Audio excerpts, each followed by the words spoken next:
₹2683 के दाम पे खरीदारी कर रखी है, इसमें इन्हें क्या करना चाहिए?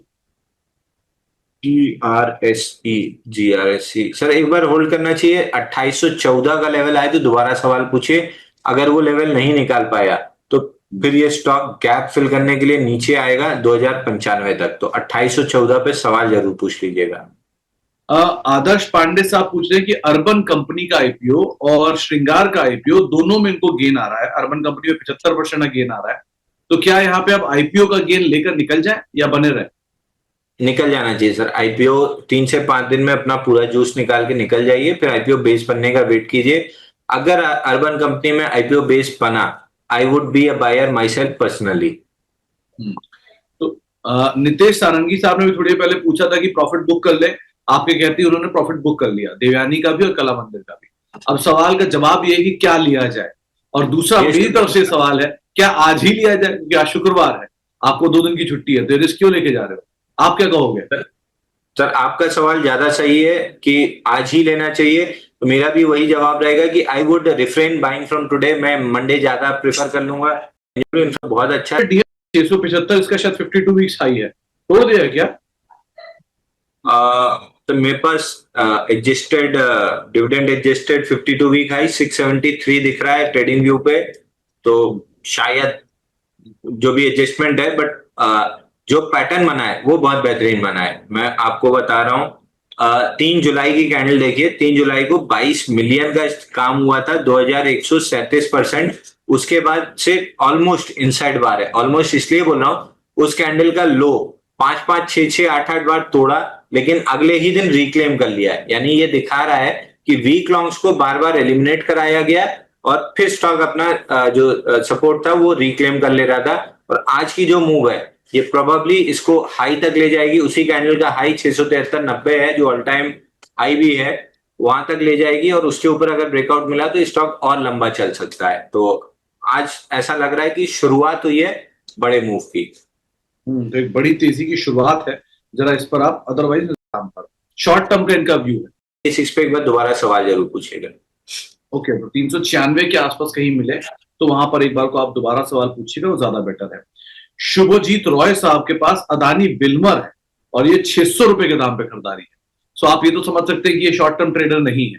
क्या करना चाहिए इन्हें? सर, ये भी हो सकता है कि फोर्सफुल लॉन्ग टर्म इन्वेस्टर हो, शॉर्ट टर्म के लिए लिए और फंस गए हो। तो अदानी जी खुद निकल रहे हैं, तो आप क्यों एंटर कर रहे हैं? अदानी जी खुद 1400 रुपए में अदानी ग्रीन ले रहे हैं, इसलिए आज से मैंने 1000 पे और ऑन द डिप्स ऐड किया था। बेटर है कन्वर्ट टू सम ग्रुप जहां पे प्रमोटर खुद बाई कर रहा हो या इंटरेस्टेड हो, ना कि जहां प्रमोटर खुद एग्जिट करने की कोशिश कर रहा हो। तो अदानी विल्मर शायद नीचे ना जाए, बट ऊपर जाते हुए तो डेफिनेटली नहीं दिख रहा है। तो आई वुड सजेस्ट कि आप कहीं और कन्वर्ट कीजिए। तो आपको एक राय दी गई है, आप उसको देख सकते हैं। इसके अलावा प्रिंस पाइप में क्या करना चाहिए, ये राहुल कुमार मिश्रा जी पूछ रहे हैं, आपकी क्या राय है इस पर? सर, प्रिंस पाइप एक बार के लिए मेरे को ऐसा लग रहा है कि किसी भी दिन इंस्टीट्यूशन वॉल्यूम आएगा, तो जैसे आज अदानी ग्रुप में एकदम से फटा है, ऐसे 15% की अपसाइड की बार बहुत आराम से बनेगी। तो अगर है तो आराम से होल्ड कीजिए, अगर नहीं है तो वेट कीजिए। ओपन लो के साथ जिस भी दिन 350 का ब्रेकआउट देगा, एकदम तेजी से 435 की तरफ चलेगा। ओके, SW सोलर पर आपकी एक एडवाइस चाहिए थी छोटी अवधि के लिए, आपको कुछ दिख रहा है क्या यहाँ पे? एकदम टाइट रेंज में पिछले 20 दिन से बिल्कुल छोटी छोटी कैंडल और इलिक्विड, मतलब इलिक्विड नहीं कहूंगा, ड्राइड अप वॉल्यूम पे चल रहा है। तो जब भी ऐसा होता है, स्टॉक में जनरली एक डेड कैट बाउंस वाली बड़ी कैंडल बनती है। तो 305.85 आने की उम्मीद एक बार मेरे को दिख रही है। 305.85 तक पहुंचने की उम्मीद तो दिख रही है, आप उसके हिसाब से स्टॉक को अदरवाइज देख सकते हैं। ट्यूब इन्वेस्टमेंट, क्या ये लेने लायक है इस लेवल पर? Tube investment, TI India, on the pull back sir 3253 पे मिल जाए तो बहुत बेहतरीन रेट बन जाएगा, क्योंकि ब्रेकआउट बनाया है और ब्रेकआउट का टारगेट 3600 रुपए है। तो पुल बैक ले रहा है, 3253 तक नीचे मिल सकता है। ओके, आकांक्ष महाजन साहब के पास अदानी ग्रीन है ₹972 के दाम पे, और आप कई बार इसका जिक्र कर भी चुके हो। क्या करना चाहिए यहाँ पे? सर, मेरे पास खुद ही है, तो मैं buy sell stop loss target तो आपको बताने से रहा। 1126 अप्रोच कर रहा है, यहाँ पे अगर मेरे को सेलिंग दिखी, जो मोस्ट लाइकली नहीं दिखेगी, अगर दिखी तो बेचूंगा, नहीं दिखी तो 1447 तक मैं होल्ड करूंगा। अच्छा, ये हाईटेक पाइप को क्या करें, क्योंकि ये पिछले 2-3 दिन में चला बढ़िया है। आपसे जो लास्ट टाइम बात हुई थी वहां से लेके अब तक ये शेयर और 10-12 रुपए चल चुका है, क्या करें इसमें? सर ये सब लोग पकड़ लिए हैं, गीतू मैडम मुंह में उंगली डाल के शेयर का प्राइस और वॉल्यूम निकलवा ली थी। वहां से सारे रिटेल जितने मेरे को फॉलो करते हैं, चार्ट देख देख के समझ गए कि हाईटेक पाइप मेरे पर्सनल पोर्टफोलियो में है। तो हाईटेक पाइप पे मैं ज्यादा टारगेट वगैरह नहीं डिस्कस कर पाऊंगा, बट मैंने इसलिए लिया है क्योंकि एक्सपेंशन फेज में है कंपनी, और मार्केटिंग और ये सारी चीजों पे अच्छा एक्सपेंस कर रही है। मेरे को 200 रुपए जाते हुए दिख रहा है, तो मैं लेके खुद बैठा हुआ हूँ। ओके, तो 200 रुपए खुद जाता हुआ दिख रहा है, तो कोई टारगेट स्टॉप लॉस नहीं है। बट अगेन, जैन साहब को ब्लाइंडली फॉलो मत करना, क्योंकि जैन साहब ट्रेडर भी हैं, इन्वेस्टर भी हैं, उनकी अपनी चॉइसेस हैं अलग अलग, तो उनकी कोई रिकमेंडेशन नहीं है।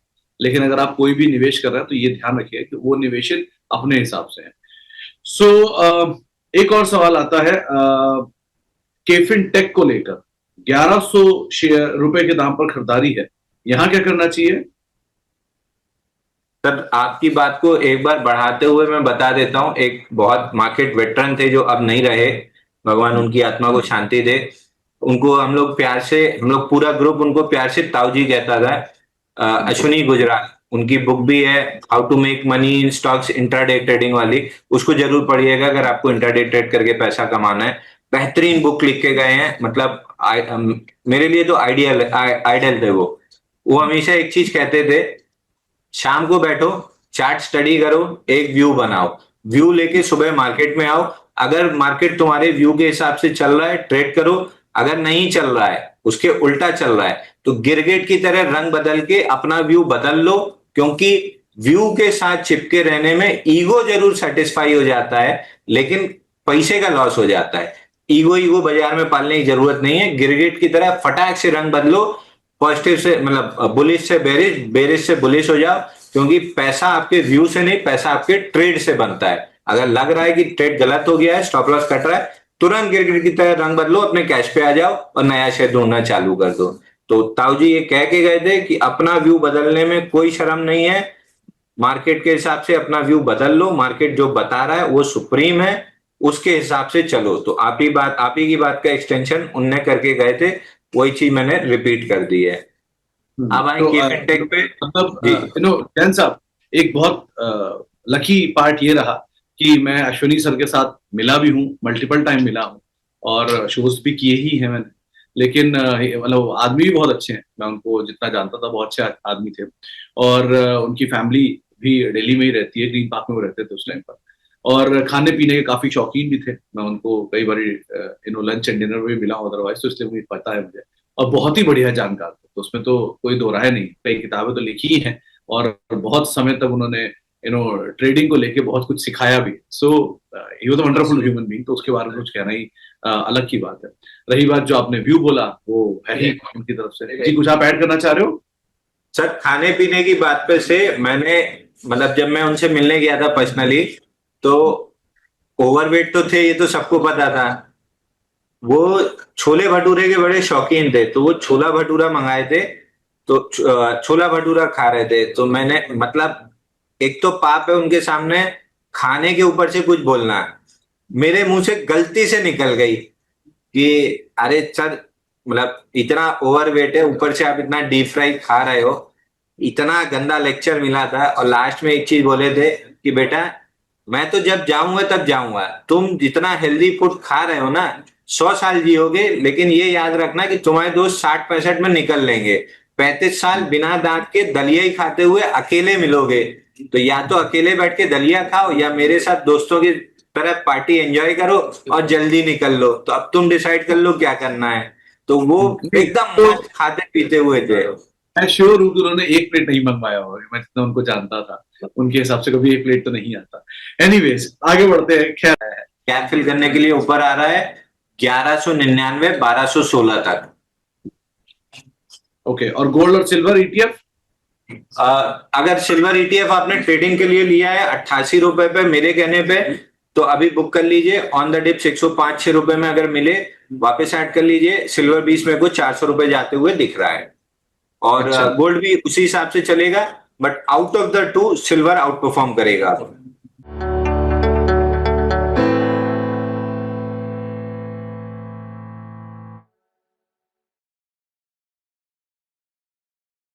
भैया घर का किराया देना था, कुछ पैसे। इस महीने तो गाड़ी की EMI जानी है ना, अगले महीने पक्का चलता हूँ। आपकी बात 2022 में दर्ज किया गया। केंद्रीय जांच ब्यूरो ने यानी कि CBI ने 18 सितंबर को अनिल अंबानी और दूसरे के खिलाफ यहाँ पे चार्जशीट दाखिल की। आरोप है यहाँ पे कि अनिल अंबानी के ग्रुप की कंपनियां रिलायंस कमर्शियल फाइनेंस लिमिटेड और रिलायंस होम फाइनेंशियल लिमिटेड पर, और इसके साथ ही येस बैंक और बैंक के पूर्व CEO राणा कपूर के परिवार की कंपनियों के बीच धोखाधड़ी वाले लेन देन हुए थे, और इसके चलते यहाँ पर जो है चार्जशीट में इनका नाम आया है। इससे येस बैंक को करीब करीब आप समझिए कि 2790 करोड़ से ज़्यादा का नुकसान हुआ था, जिस तरह की हेरफेर होती हुई दिखेगी देखने को मिली थी। यहाँ पर कोर्ट में जो CBI ने यहाँ पर चार्जशीट दाखिल करी है और कई बड़ी बातें कही हैं उन्होंने, क्योंकि मुंबई की हाल ही के महीनों में लगातार जो है वित्त वर्ष 2026 के पूरे साल के आंकड़ों के हिसाब से कहें तो ये बढ़कर करीब 5.25 से करीब 5.5 रुपये प्रति जो यूनिट है तक वहाँ तक पहुँचता हुआ दिखेगा। इसके लिए कंपनी ने 50 नए CNG स्टेशन खोलने की तैयारी कर रही है, जिससे आने वाले सालों में CNG वॉल्यूम में और बढ़ोतरी देखने को मिलेगी। ब्रोकरेज फर्म HDFC सिक्योरिटीज़ ने IRM एनर्जी को लेकर पॉजिटिव रुख अपनाया है। फर्म का कहना है कि कंपनी की मजबूत CNG ग्रोथ, पाइपलाइन में चल रहे प्रोजेक्ट्स और बेहतर मार्जिन आने वाले समय में निवेशकों के लिए एक बेहतर रिटर्न दे सकते हैं, और जो लक्ष्य दिया जा रहा है वो 440 रुपये का दिया जा रहा है। अब हम लोग एक और कंपनी की बात करते हैं जो आप समझिए कि एक ऐसी खबर है जिसके बाद स्टॉक जो है वो रॉकेट होकर काफ़ी बड़े ग्रुप अडानी ग्रुप की बात करते हैं। यहाँ पे धुआंधार रैली देखने को मिली। इस ग्रुप के शेयर अडानी पावर में करीब 9% की तेजी देखने को मिली। अडानी इंटरप्राइजेज 4% भागा। अडानी पोर्ट की बात करें 2% तेजी देखने को मिली, और अडानी टोटल गैस जो है वो 10%, अडानी एनर्जी सॉल्यूशन 3% चढ़ते हुए दिखे। दरअसल खबर क्या है? खबर ये निकल के आई कि सेबी ने अडानी ग्रुप और गौतम अडानी को स्टॉक मैनिपुलेशन केस में क्लीन चिट दे दी है। सेबी ने अपने ऑर्डर में साफ कहा है कि जांच में ऐसा कोई सबूत नहीं मिला कि ग्रुप ने रिलेटेड पार्टीज के जरिए शेयर की कीमतें बढ़ाई हों। इनसाइड ट्रेडिंग, मार्केट मैनिपुलेशन और पब्लिक शेयर होल्डिंग नॉर्म्स के उल्लंघन जैसी बातें जो है वो बेबुनियाद है, इस रिपोर्ट में ये कहा गया है। हिंडनबर्ग की बात बताएं तो हिंडनबर्ग ने दावा किया था कि ग्रुप ने 3 कंपनियां अगर बात करें तो एडीकॉप एंटरप्राइजेस, माइलस्टोन ट्रेड लिंक्स और यहाँ पे रेहवार इंफ्रास्ट्रक्चर के जरिए पैसा घुमाकर अडानी एंटरप्राइजेस और अडानी पावर में लगाया जा रहा है। लेकिन सेबी ने कहा कि उस समय के नियमों के हिसाब से ये डील रेटेड पार्टी में नहीं आता, इसलिए किसी तरह का उल्लंघन ये नहीं माना जाएगा। अब यहाँ पर ब्रोकरेजेस की भी रिपोर्ट आई। ब्रोकरेज हाउस का साफ तौर पे यहाँ पे बोलना है, यहाँ पर अगर हम लोग बात करें मॉर्गन स्टैनली का, तो अडानी पावर पर ओवरवेट की रेटिंग दी है और उन्होंने जो टारगेट प्राइस है वो 818 रुपये कर दिया, यानी कि मौजूदा स्तर से 30% की तेजी की संभावना यहाँ पर जताई जा रही है। इसके अलावा दूसरे स्टॉक पर भी काफ़ी बुलिश स्थिति देखने को मिली। अडानी ग्रीन की बात करें तो जेफरीज की रिपोर्ट आई और उन्होंने जो टारगेट है वो 1300 रुपये प्रति शेयर के भाव कर दिया है, यानी कि अभी फिलहाल के लिए बहुत सारी ऐसी रिपोर्ट्स आ रही है जो साफ तौर पर अडानी ग्रुप पर काफ़ी बुलिश स्टांस लेकर चल रही हैं। अब हम लोग एक और स्टॉक की बात करते हैं। इडा की रिटेल पार्टिसिपेशन का काफ़ी अच्छा खासा यहाँ पे हिस्सेदारी है। यहाँ पे रिन्यूएबल एनर्जी मैन्युफैक्चरिंग कैपेबिलिटीज़ में एक मजबूत पकड़ है कंपनी की। अब यहाँ पर खबर क्या निकल के है कि कंपनी ने इंसोलेशन ग्रीन एनर्जी को 1334 करोड़ का कर्ज मंजूर कर दिया। ये फंडिंग कंपनी की मध्य प्रदेश में 4.5 गीगावाट की सोलर सेल निर्माण यूनिट स्थापित करने में मदद की जाएगी, और आपको बता दें कंपनी की सब्सिडरी है। इस खबर के बाद यहाँ पर देखिए 4% की बढ़ोतरी स्टॉक में देखने को मिली।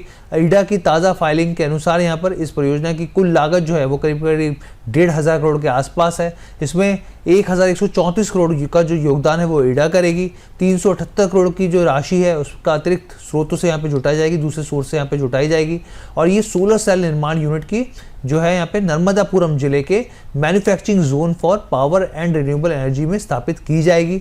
नई यूनिट के शुरू होने के बाद कंपनी की जो कैपेसिटी है वो 7 गीगावाट तक बढ़ती हुई दिखेगी पीवी मॉड्यूल निर्माण क्षमता के हिसाब से देखा जाए। ये परियोजना भारत के सौर ऊर्जा के क्षेत्र में एक आत्मनिर्भर बनाने की दिशा में बड़ा कदम माना जा रहा है। ऐसे में आप जरूर जानना चाहिए कि स्टॉक की आगे की चाल कैसी रह सकती है। तो derivative technical analyst Ratnesh Goyal का साफ तौर पे कहना है कि ईडा के शेयर में अभी बेस फॉर्म हो रहा है। स्टॉप लॉस फिलहाल आप 153 का लगा के रखें, अभी बहुत ज़्यादा बड़ा दिखेगा नहीं। अगर शॉर्ट टर्म के हिसाब से देखें तो 164 और 167 तक जाता हुआ दिख सकता है। आगे बढ़ते हैं हम लोग। एक और यहाँ पर खबर बड़ी निकल के आई, जापान की top financial service company Sumitomo Mitsui financial group यानी कि SMFG ने भारत के निजी सेक्टर के बड़े बैंक जापान की दिग्गज financial company Sumitomo Mitsui financial group ने भारत के येस बैंक में अपनी हिस्सेदारी को और बढ़ा लिया है। कंपनी ने प्राइवेट इक्विटी दिग्गज काराइल ग्रुप से करीब 51 अरब येन यानी कि लगभग 2800 करोड़ में 4.2% अतिरिक्त स्टेक खरीदने पर सहमति जताई है। इस डील के बाद SMFG की येस बैंक में जो हिस्सेदारी है वो बढ़कर 24.2% हो जाएगी। ये कदम भारतीय बैंकिंग सेक्टर में विदेशी निवेशकों की बढ़ती दिलचस्पी को साफ तौर पर दिखाता है। इसके साथ ही आपको ये भी बता दें कि प्राइवेट बैंक में SBI की हिस्सेदारी जो है यानी कि येस बैंक में जो SBI की हिस्सेदारी 10% से ज़्यादा की बनी रहेगी। बैंक के बोर्ड में SMBC की यहाँ पर अगर आप देखें तो शिनीचिरो जो है यहाँ पर और साथ में राजीव विरवल्ली जो है इसकी जगह जो है वो लेते हुए दिखेंगे यहाँ पर। ये एक इंपॉर्टेंट अपडेट है यहाँ पे। और आपको बता दें ये डील क्यों आखिर इंपॉर्टेंट है, तो ये डील इसलिए इंपॉर्टेंट है क्योंकि येस बैंक के स्ट्रेटेजिक पार्टनर के तौर पर सुमितोमो मुत्सुई उभरा है। हिस्सेदारी बढ़ने से बैंक के कर्ज और बैलेंस शीट को मजबूत करने में मदद मिलेगी, विदेशी निवेशकों का भरोसा बढ़ेगा। तो ये तमाम फैक्टर्स हैं जो इस स्टॉक के लिए पॉजिटिव हो सकते हैं। हालांकि आप समझिए कि किस तरह की कई रिपोर्ट आई हैं जो साफ तौर पे कहते हैं कि अभी फिलहाल के लिए शॉर्ट टर्म में थोड़ा अर्निंग पे दबाव दिख सकता है और जो टारगेट्स हैं कई इंटरनेशनल ब्रोकरेज ने 17 के आसपास इसके दिए हैं। Hello moto do the moto motto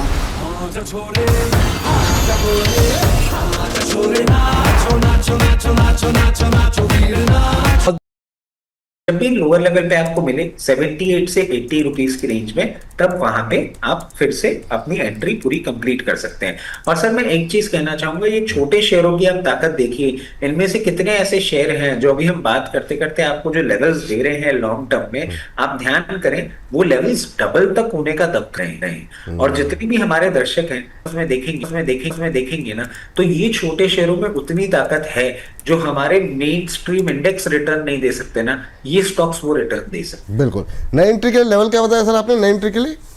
sir यहाँ पे भी करिए, यहाँ पे 50% कर लीजिए। कूल ऑफ करता है कभी भी 78 से 80 की रेंज में, मतलब यहाँ से करीबन 8 से 10 रुपए नीचे अगर आपको मिलता है ना, तो 50% आप अपना बुक कर लीजिएगा। इसके पीछे का कारण मैं आपको बता देता हूँ सर, मैं बहुत ज्यादा बुलिश साउंड नहीं करना चाह रहा हूँ, बट अब इसने इस बार जो मूवमेंट किया है ना, मुझे उम्मीद है कि ये 96 के ऊपर सस्टेन करने वाला मूवमेंट ये हो सकता है। बट वो ये सर, मैं तो उम्मीद लगा के बैठता हूँ, फिर कई बार उल्टा पड़ जाता है, इसलिए पूरा नहीं जा रहे हैं। अगर 96 के ऊपर सस्टेन करेगा तो स्ट्रैटेजी और थोड़ी चेंज करेंगे, बट हाँ अभी यहाँ पे 50%। चलिए ठीक सर, अब जरा फटाफट नजर डाल लेते हैं एनटीपीसी ग्रीन को लेकर के कुछ एक सवाल आए थे। एनटीपीसी ग्रीन से पहले सर एक मिनट सिगाची और ओला पे बात कर लेते हैं, है ना, इस सीक्वेंस में रखते हैं। पहले क्या बोलेंगे सर, ओला या सिगाची?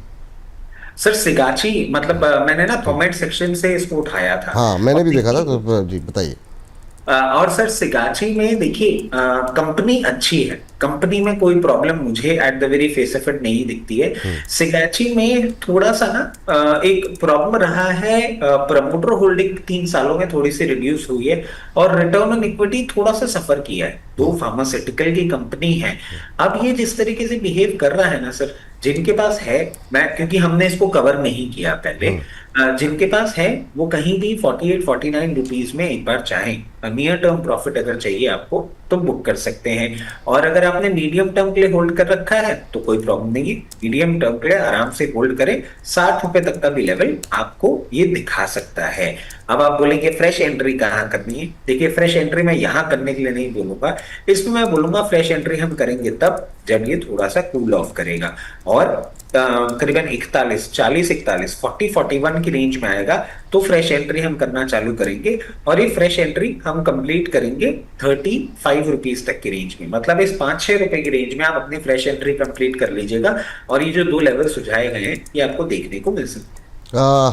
ठीक है, तो सिगाची में शॉर्ट टर्म में 49, मीडियम टर्म में 60 रुपए तक के टारगेट है ना सर? बिल्कुल सर। चलिए ठीक है, यहाँ से आगे बढ़ते हैं, सिगाची की बात कर लेते हैं। ओला की बात, ओला में बहुत सारे डेवलपमेंट रहे बीते 2 हफ्ते में। लास्ट वीक तो कोई खास मोमेंटम रहा नहीं, कोई खबर ऐसी नहीं आई, लेकिन उससे पहले काफ़ी एक्शन देखने को मिला, हमने कवर भी किया अपने जो है छोटे शेयर के सेगमेंट में। अभी क्या करें सर, ये फिर उसी रेंज में है 57-58, जहाँ से ये एकदम से 3-4 दिन के अंदर 70 रुपये तक पहुँचा था। बहुत लोग कह रहे हैं खरीदने के लिए, ज़्यादातर लोगों की सलाह है, बहुत लोग कह रहे हैं कि उनको उम्मीद लगी थी 70 के आसपास के लोग ऊपर के भी टारगेट आने लगे थे, लेकिन वो चला नहीं, फिर वो क्या करें अब 58 के आसपास, नई एंट्री के लिए भी, एवरेजिंग के लिए भी, और जिनके पास है उनके लिए भी। देखिए, ओला के लिए मैं एक चीज कहना चाहूंगा, सब ये बात जानते हैं मैं फंडामेंटली इस कंपनी के बहुत फेवर में नहीं हूं, अभी भी नेगेटिव रिटर्न दे रही है। तो हम सिर्फ इसको टेक्निकल फ्रंट पे बात करते हैं। टेक्निकल फ्रंट पे आप देखें जिस तरीके से अभी ये कंपनी चल रही है, थोड़ा सा डाउनसाइड और आ सकता है। 53 रुपए के आसपास अगर आप फ्रेश एंट्री करना चाह रहे हैं, 53 रुपए के आसपास करेंगे। 53 रुपए के बाद एक जो बहुत स्ट्रॉन्ग सपोर्ट इसका निकल के आ रहा है वो 43 रुपए, 43 रुपीज, 53 एंड 43, ये दो रेंज है जहां पे आपको इनॉर्मस अमाउंट का सपोर्ट मिल सकता है। तो एंट्री हम चालू करेंगे 53 पे, और उसके बाद अगर हम देखें अपसाइड तो वापस डेफिनेटली जिस तरीके से ये मूवमेंट कर रहा है, टेक्निकल बाउंस बैक अब अगर ये देगा तो सबसे पहला लेवल आपको 74 का देगा, और 74 के ऊपर अगर एक्सट्रीम लेवल्स ही आते हैं तो 98 पर तो बहुत दूर है, तो उतने ही टारगेट्स के लिए मत खरीदिएगा। बट हाँ, ये वापस 74 तक का मूवमेंट करके दिखा सकता है, only on technical grounds. Fundamentally it's a big no.